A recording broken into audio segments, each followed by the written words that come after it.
really interested lately in 21st century skills. That's been the big thing that I've been looking at.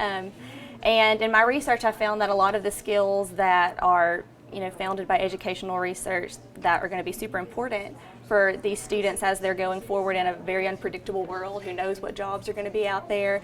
A lot of those skills aren't really being taught a lot in the regular classroom, and I think a lot of it has to do with the lack of time to teach these kind of skills in comparison to the other curriculum. I did a survey with my students to figure out which of these skills they really needed to build the most in, and we determined that global citizenship and communication were the two that they really needed a lot of practice in.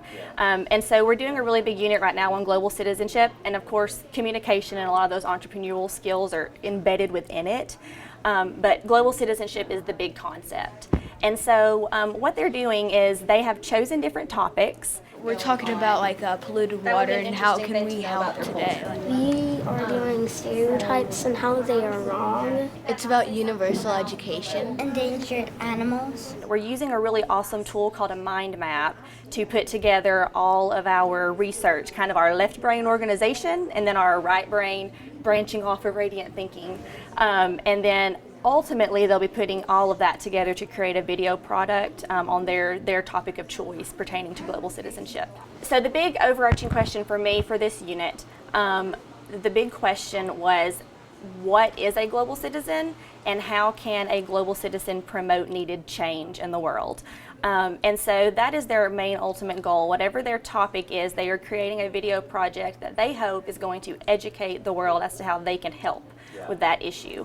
And so they're going to create their video, of course, but then we're going to also use social media platforms like Twitter to make sure that not only are we sharing our videos with our local students, but that it's something that we are sharing on a global level as well, so that everyone is being educated. It's there are a lot of people around the world that are in need of clean water, and if they don't have any clean water, then they'll die.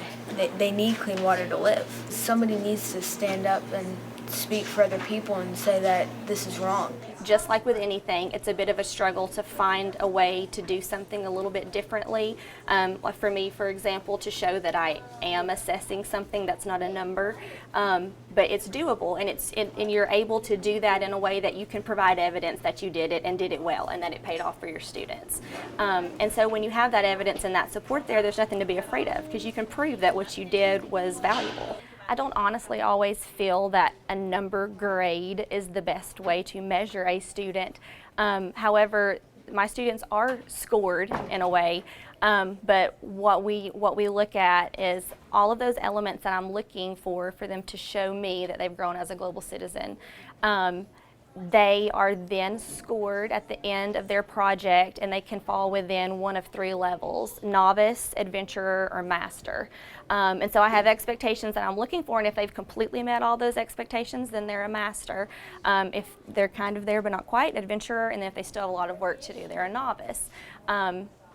Which to me, I think is something that maybe is easier to deal with as a student rather than having a number slapped on you. Kids are not a number. They're so much more than that.